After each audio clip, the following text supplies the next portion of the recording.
Hey everyone, welcome back to the next episode of Mind Your Conversions. And today I'm super excited to have Ryan Levander joining me from Colorado. He's the founder of Rednavel Consulting and a true expert in paid media and conversion rate optimization CRO that we at Fiverr are really excited about. Ryan has over 9 years of career working with like big brands like Supermetrics, Logonics, etc. He has been spoken to at multiple conferences like Conversion Conference, Marketing Analytics Summit, and SMX London. And I'm hoping in today's episode, we'll get to hear Ryan's tailored approach towards different industries about CRO, about paid media optimization.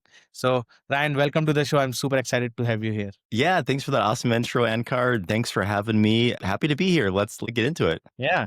Let me start with some quirky facts about you, which we realized.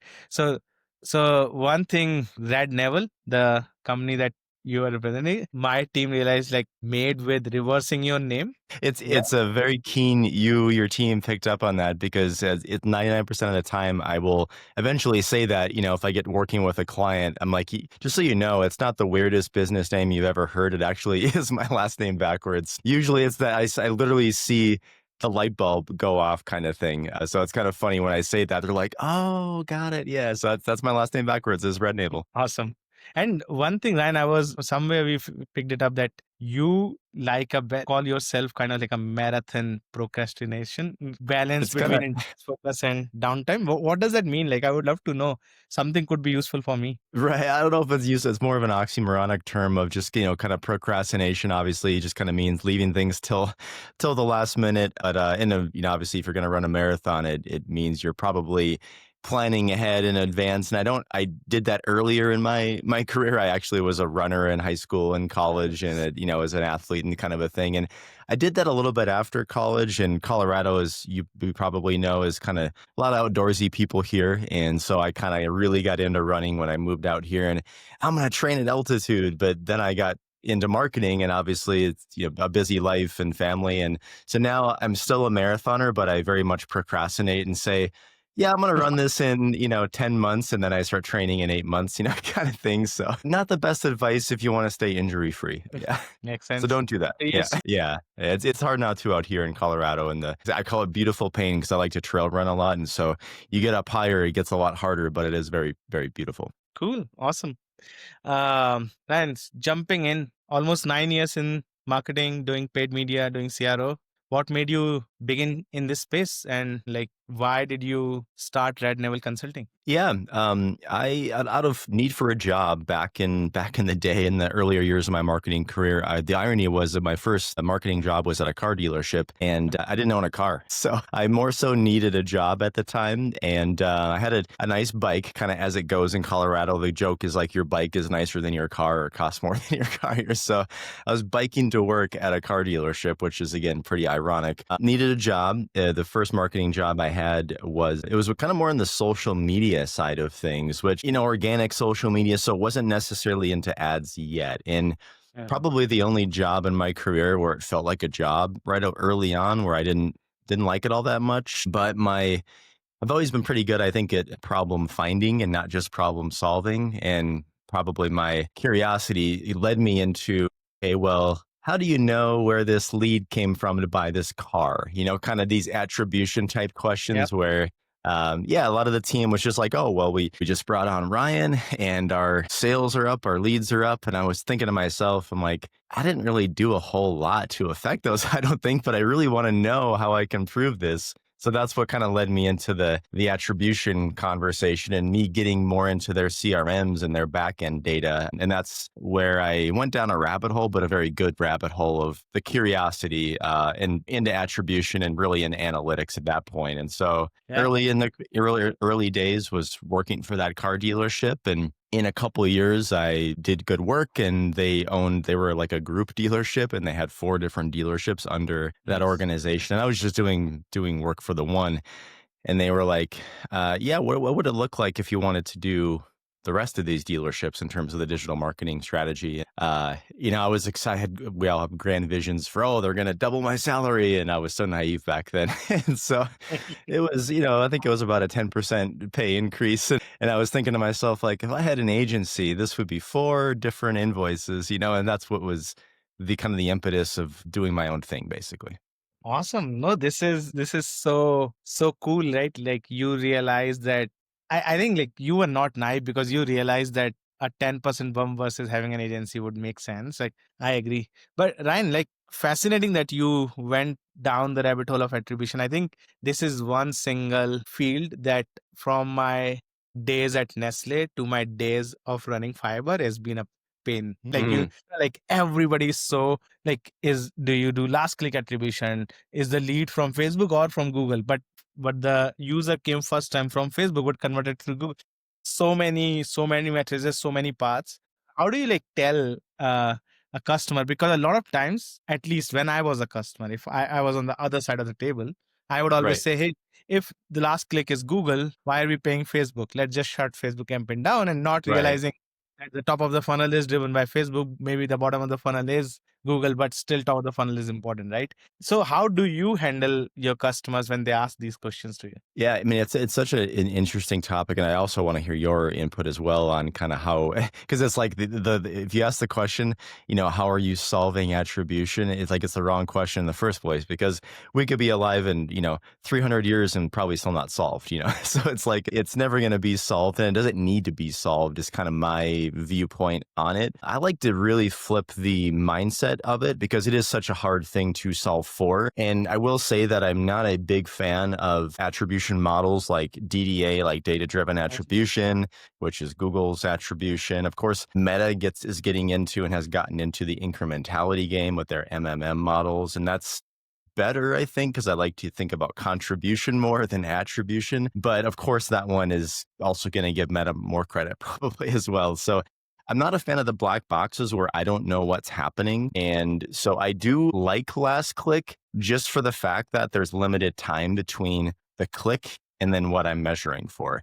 Not because it's the best model, but just because I think a big miss with a lot of businesses, no matter what your model, if you're selling shoelaces or if you're selling a home or somewhere in between, you should be measuring more full funnel and more different parts of the user journey, and not just, of course, you're either an e-com business where you can purchase online, or you're a lead gen. Because if you're SaaS, you're lead gen. If you're a local business, you're still lead gen. It's a phone call, it's a form fill, but you should be measuring more things. Like awareness-based goals. Are they aware of your offer? Do they even see it?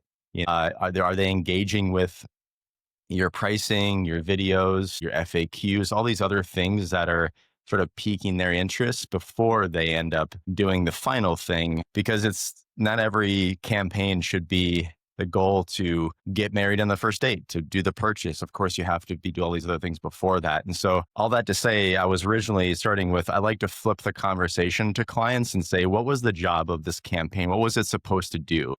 And if their answer is always purchase, I know there's some education that has to be done first. I agree. I think the way, typically in my experience, the way I have handled attribution is because a lot of times the teams are different. Like if you are handling paid media, you might have like a search specialist and a meta specialist, right? Like 2 people. And then Right. there's always a fight. How do you define like a KRA for each of them and which one is hitting on what model? Like I think the Right. big challenge for me on attribution more than customer is within my team. How do I Mm. decide the target, whose ad is doing? And I think I Right. completely agree. Like the way we started looking at this full funnel, how much of the awareness funnel that you hit, right? How is the mid funnel? How many people landed? How many converted? Because if you start just focusing on conversion, you might lose a lot Mhm. of knowledge between the funnel. So completely Right. agree. Like what you're talking about. And I've seen this. Like I used to run a women's health brand, which was a consumer Okay. product, CPG. And I used Nice. to see this in CPG. And now while we are serving lead gen and CPG both, I'm seeing it in lead gen as well. So Mm. it's to the point, like I think attribution overall, my goal is how much is it actually driving business goals overall. Right. So I calculate total conversion divided by total cost. I don't care like which platform, but then I go Love down that within the mindset. figure that out. Yeah. I mean, nowadays, I think there's a few things that are dying in marketing. And of course, like everyone's like, oh, SEO is dying. And actually, it was funny because Avinash Kaushik did a post recently about nothing ever dies. Almost nothing ever dies. He actually pointed out how AOL, literally dial up, is still a thing. Like you could still buy AOL dial up. I'm like, oh my God, that's amazing analogy to you because it's real. But I do think that there's like a death of the single channel media buyer where it's like, I just do meta ads and that's it. Yeah, if you're really good and if you're spending maybe 50,000 a day or something ridiculous, you probably just do meta ads, but there's very few of those people. And so I think if you're just doing a single platform from a media buying perspective, you need to be probably doing multiple because like you said, it's how they work together. Like Meta's generally good at targeting colder traffic and Google's probably going to capture the demand that Meta created. And I also think technical media buying is dying, especially in Meta. Like the creative is your targeting, right? Like you shouldn't be setting exclusions and all these things. And so I think that's really important to think about too.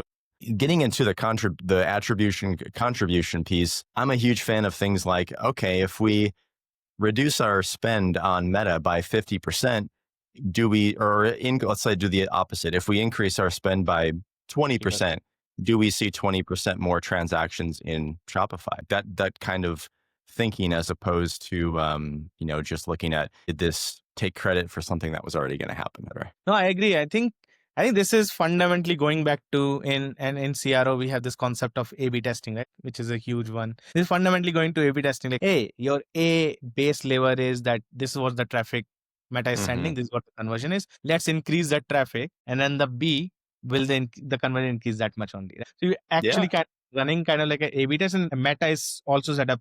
You're talking about MMA model of Meta. That's also set up that way, right? How much when they are driving with the incremental spend that you're doing, right? Like, and that provides us more clarity on attribution because then you kill all the other side factors that exist, right? Like you basically are now very Like focused on that you are choosing on. Yeah, because we report lifts with the variant lift, right? It's kind of how we say that. And it's such a good, like, even just the wording, the terminology of how you should be thinking about other things as well, too. Because trust me, we all know it's only getting more complex as privacy becomes more of a thing, as browsers up their ITPs and, Safari now blocks all first party click IDs, et cetera, et cetera. So yeah, it's getting worse. So just picking up there, right? Like, so privacy is becoming big thing, right? Safari is blocking not just the first party cookies, but killing first party cookies after every 7 days. But it also now is truncating UTM parameters, right? How are you seeing paid media evolve with this? Like, how do you figure out retargeting? Because okay, the first time visit easier, right? Like, and the entire concept of paid media where the real value was getting unlocked was retargeting. How are you managing that right now? It's such a good time. I'm actually talking literally about this topic in Germany in SMX Advanced in a couple of months. So if you're listening to this and in Europe, come check me out there. But it's talking about two things. It's talking about zero party data, which is, I think, a huge miss for companies. I just see so few doing it at all, where you're capturing attributes about the user on the site. And like we have a health client and they're selling GLP-1 and testosterone replacement therapy, things like that. And so the first question we ask them, not even on the sign up flow, but different parts of the site, is what's your health goal? And there's about 6 options. And so we track whatever they just select as the option. And, not everyone converts. So now we can understand this is they want to lose weight. We're not going to show them regular retargeting ads. We're going to show them before and after of someone losing weight, right? Like that knowledge about that user, that zero party data of what they do on the site is crucial. That could be through chat. It could be through pop-ups, et cetera, et cetera. But to answer your question about the first party data and the analytics piece, the referral data, getting harder. I wouldn't take on a client nowadays if they wouldn't be open to doing server side. We do server side, but we do more edge based tracking now, where it's just capturing at the DNS level at the kind of the parking lot before they go in, and then appending that into Shopify, into Salesforce, wherever their system is. Because it's going to capture it all, and it's not going to be susceptible as much to consent. Because we just want, of course, if we're doing paid media, we have to be able to know that first click, those CAPI imports on whatever platform they're doing. Because Yeah, if you're relying on client side, Google's gonna say we got 100, Meta's gonna say we got 100, and you only had 50, and so it's like in your actual bank account, right? And so it's like, well, how do I figure this out? That's why we do the first click copy imports from an edge based standpoint. Got it. Makes sense. And just on that, and so I know like one core problem we are facing as a company, right? Like, and we are still solving it, and we have some success with it. Is how do you do personalization when you have consent Mm, banners upfront, right? Like, so nobody wants to do personalization till they have consent banner. If the user chose not to personalize anything, then your entire funnel goes to like a static web page. And right. more users right now, and since you're going to Germany, you will see this, more and more users are more pro privacy, and then they end up Mhm. like rejecting most of the cookies, right? And so now Right. you can't even track them on the website, so the Mm, typical zero party goes away as well when they say right. no cookies at all, right? So like how are you helping your customers in those scenarios, or do you basically consider, hey, this is going to happen, we have to let go of those users and not worry about them? Like, what's your strategy there? Yeah, it's a really just, I don't mean in the UX as much. Of course, Yeah, that's a little bit of a thing. Yeah, if you use a modal and put it in their face and you kind of force them to choose, they're probably more likely to say yes or no than yeah, small and in the corner. And if you're on a desktop, et cetera, et cetera. What comes to mind is Canva. They'll ask me every once in a while, to re-accept cookies. And they just have a really good brand and a good copywriter or copywriters, because I yeah. forget what they said, but it was funny. And I'm just like, can we, but first cookies or something like that, where it was just funny and it made me kind of like, oh, it wasn't just your typical cookie consent Cookie banner. banner. And it wasn't just like, yeah, take all my data because of that. But I'm a marketer. So I'm like, of course, I want you to accept my cookies so that I can have a better experience online. So I appreciate that, but most don't, depending on, kind of the viewpoint of that. But that's one part of it, I think. I Mm. think the other part is like, what would you classify sort of as personalization, right? And for me, I think most people think of personalization as, landing page personalization, and like when you say CRO, that's probably what people think about as well as Yeah, a landing page from an ad. But obviously to me, CRO means, well, let's start with the how do you, like I basically started in like a Miro board. I'm like, let's just document the yeah, user journey. And then I'm like, I asked the client, like, how do you make money? Tell me how you make money all the ways right now. And then like I just put little squares. I'm like, okay, this is how you make money. Do you have an upsell? All these things. And so for me, CRO and personalization kind of mean the same thing, where it's like, well, I would start with the bottom and work my way up of like, let's start with mm, email. Like, when's like, okay, so you have a bunch of leads that didn't convert and you never sent them an email. Well, we're going to start there, because why would we yeah, waste our time on the line? Like, you wouldn't want to also send more people onto your email list if you weren't proactively sending them converting them. something. Like Yeah, you don't want to pour more water into the bucket that already has holes in it. You first want to fix the holes and then pour more water in, so you're not wasting water, right? Guys, as the analogy goes. So I think personalization is the same way, where you probably need to think deeper about offers and what's in it for the user to get on your list so that you can get their first name, last name, email, etc.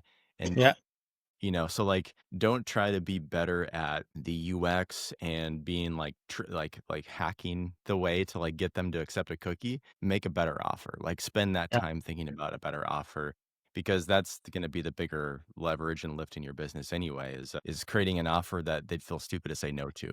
As like Alex Ramosi would say, I kind of like his philosophies on things, where it's like, create something really valuable and give it away for free, and then figure out a way to optimize it on the back end. So. Makes sense. Makes sense. And so Ryan, so just like picking that same thread, I think, and yeah, we were talking before the podcast as well. You're talking about like what we guys do.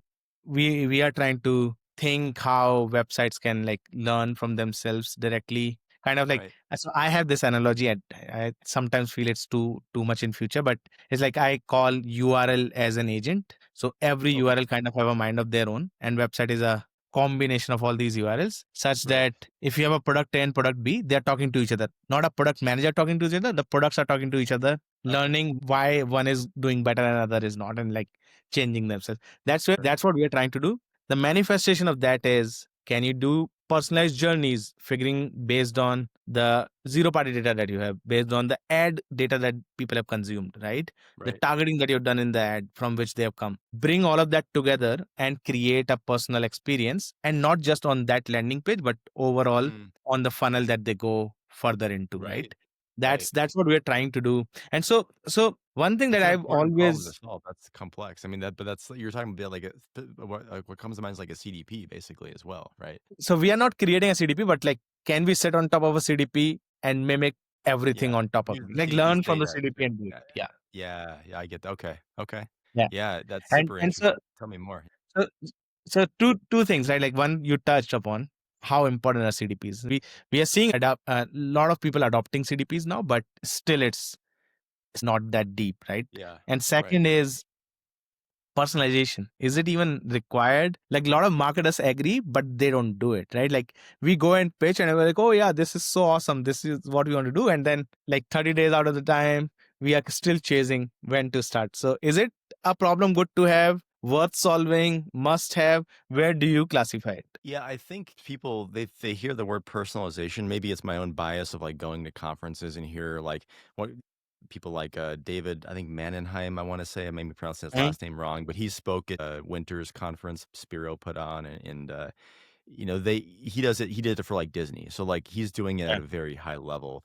And so maybe I'm just thinking of it, most people think about it in a complex way, but I think when most people hear the word personalization, they like run to the advanced stuff, and it's like start with the yeah, simple stuff of like yep, most people's homepages aren't set up to do this well. I'm a huge fan of using the homepage as a kind of a sorting bucket of like what journey is right for you. The goal of a homepage, I kind of have this analogy with measurement stuff, is this pod system. Every page has a purpose, offer, and details. So like what's yeah, the purpose of a homepage? It's to go to somewhere else. Like but some people will say like, what's the conversion rate of the homepage? I'm like, you can't convert on a homepage unless there's some kind of a newsletter opt-in in the footer. But like, so like, don't forget about the conversion. Think about, is the exit rate high? Is the bounce rate yeah, high? That's a problem. But offer, going back to the health analogy, is your goal to lose weight, to bulk up, or to maintain your current shape? One, two, or three. And if they click lose weight, then they would go off on a personal experience to our lose weight product detail yeah, page. Like,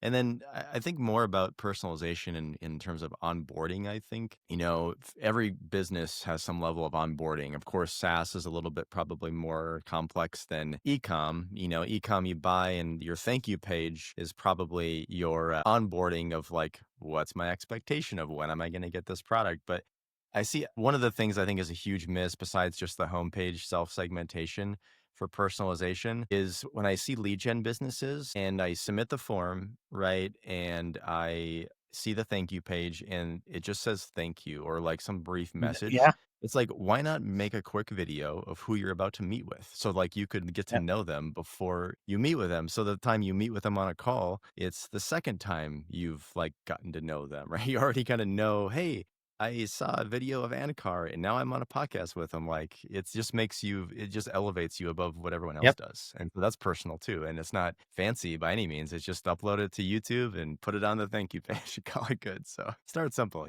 No, I agree. I think these are some of the stuff that we also tell our customers. Like do very simple things that make people like come back or even know. Like for example, we have a telecom customer and we always tell them, hey, at the end of your thank you page, tell the user what timeline they should expect for a call from you, what Yeah. timeline to get a broadband or a Wi-Fi at their home. You just give them some look and feel so that they are prepared, right? Like they're not in, like, because what happens in most thank you Absolutely. pages, it's a thank you and that's it. Yeah. And then Right. user has no clue Yeah. what They're is like, going to I happen wonder next. what's going to happen next. And you Yeah. just leave their mind to wander. It's not a and, good and thing. then and then you end up like send emailing them or like calling them at like weird hours. You have no clue whether this is a working user, non-working user, will they be in a meeting, and then you're like, oh yeah, I left you a voicemail. Like, so I do agree, like these smaller simple stuff makes a lot of sense. One such stuff where fiber started was, we said, and this was my personal pain, I Uh-huh. always felt that we as marketers, and I've been a marketer for 10 plus years now, we as marketers are really good at communication, right? Really awesome at communication. When it comes to meta paid media, we know exactly how to target, what to communicate. All of that Hmm. communication will end up either on the same homepage or a same landing page, or maybe like a 4 or 5 landing page variations, right? And the start point for us at Fiverr was, hey, if I'm doing 100 communications to say 10 customers, and different personas, that's 1,000 variations. Why can't I do Right. 1,000 variations of my web page where the users are going, right? And Mm. that's the simplest point we started with. And the idea was just to change the text. Hey, if I'm talking about credit card for Costco versus a credit card for Air Miles, I'm gonna just change the text to Costco and Air Miles, not Yeah. leave them hanging there, right? Right. And that just itself became kind of like a product what we are now, and also got like a lot of conversions for a lot of customers. So I agree with your point, like I believe it. personalization need not be Yeah. complex. I absolutely believe it because it's one of the things that we have a conversion diagnostic is kind of like the main thing we look at. Kind of like you bring your car into the shop and you get a diagnostic, you plug it in, you see, oh, you scored a 60 out of 100. You need some work to do. Exactly. We kind of do the same thing with websites. And one of the things we almost always see is we'll start looking at their paid ads because we could use tools to see where they're running paid ads and, Facebook meta library, et cetera. You could see where they're sending them, and the congruency is almost always off, where it's like, this is what the ad said, this is what the button pre-framed me, sign up, and then you go to the Yeah. homepage. It's like, how do I Yeah. sign up? Wait a second, So like, I think you're really onto something with what your thoughts and your tool. The congruency is always off. It's just how bad Yeah. is basically the question.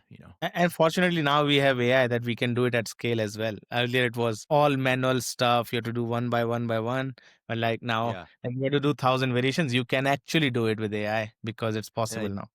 I do think that's a really and I'd be love to take a look at a disclaimer, haven't looked at your tool, but you're very much Yeah, no piquing my worries. interest because, because back in the day, right, that was DKI, dynamic keyword Yep. insertion. It was a line of PHP. If you're advanced, you were doing that. But now I think AI, hopefully to the rescue, as long as it's, in this like parameters, right? It's like, okay, you Yeah, can change the headline if you know what to change. If not, then just use what's exactly. there, kind of the if this, then that rules. I'm assuming you're talking about that kind of thing. Yeah, no, Yeah. exactly. Ryan, I know we are at time, and I think I can have this podcast for another hour with you. It's just super interesting. All the topics that I love, you've been talking about. Let me like narrow it down a little. If you have to give one piece of advice to marketers or performance marketers out there who's working on CRO and paid media, where would you want them to start or focus on? And where do you want them to say put like 60, 70, 80% of their time solving? Yeah, it's a important topic as we are in this weird slash fun slash terrifying, all these things times, right, with generative AI. And I love it. I mean, it's one view of it being a business owner and it's a big leverage piece. One thing I see as a huge miss is the lack of qualitative research and data that marketers are not doing. And might sound a little bit of a surprise coming from a big analytics guy, a big quantitative guy. And I love Yeah, analytics as much as anyone. No matter what size of a company you are, you should be doing this, especially if you're probably even smaller, but still, it's just crucial for everyone to do. And I constantly see this. I've worked with media buying agencies that are spending, six figures a week with, just tons and tons of money.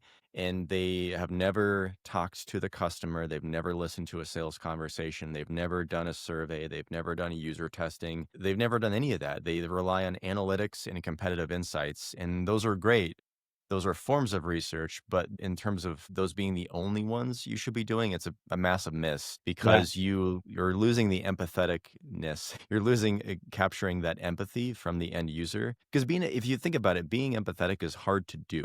I think yeah. it's, you could be sympathetic and understand someone's situation, but to truly be empathetic of like, it's just hard to do. And so one of the first things I do when I take on a client, I go be the customer before I lose my bias, before I'm too into the company. I just go be a user and I document my journey in a Miro board or a Lucidchart, and I'm just showing the steps. And then of course I go back and then add the analytics to those steps to know where they're Mm. falling off at. But that's like Looker Studio report number one is just squares and then numbers. And so it makes optimization easy because it's like, well, everyone gets to this step and then almost no one continues. So I'm not some genius CRO. I'm just paying attention to details. But then if you combine that with actually talk to like 3 to 5 users, don't go crazy and talk to 100 people. That'll probably take you, 5 hours in a month. And you will gain so much more insights and you'll have so many ideas for testing, for just JDIs, for just doing stuff on your website than you will have in probably 6 months worth of GA4 and Yeah. PWIC Pro, whatever you're using deep dives. So just go talk to users. Yeah. No, I agree. I think this is one way people have done, we will try to do it like more analytically is surveys, doing up post form survey, post thank you page survey, like all of those Right. things. I still feel I still agree with you on the point that surveys are great, right? Like you get to know what people are saying, but you miss the feelings behind that answer, right? Like that's feeling. Like I keep telling my sales folks, hey, you have to come back and tell me exactly what the user said, what the customer said, because that's a gold mine for me when I'm going to write the next copy for myself, right? Like it's not what they are Right. writing or what they are sending it to you. It's what they said while they were on call with you. So I completely agree that Exactly. that personal feeling is very, very important. Cool. Yeah.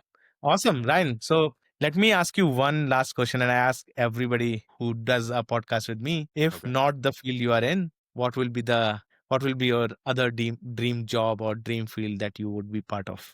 I would something in the medical field, I would say, either Oh, okay. between a veterinarian or maybe some kind of like physical therapy profession. Probably physical therapy. I think I would maybe get a little bit too sad. I loved animals and pets, but like, if I'd have to see so many sick ones all the time, it'd be a little bit tough. So probably a physical therapist in that. I like helping people in general, and I like, I like human anatomy, and I was an athlete for a long time, so that kind of probably relates to that. So probably something along those lines. And you have 3 dogs as well, right? I do, yeah, I do. I would help all those marathon procrastinators who got injured because they waited too long to train, and then they come see me as a physical therapist, and I say, "Hey, it's okay, I can relate, but don't do that again." So yeah, but I do have, I do have 3 dogs. It's a very dog friendly state here, and we went camping recently, and my mother-in-law came with as well, and she has 2 dogs. We had 5 dogs Mm. in a not big enough tent, and so we're gonna go tent shopping before we do the next trip. But they had a blast out in Colorado. Cool.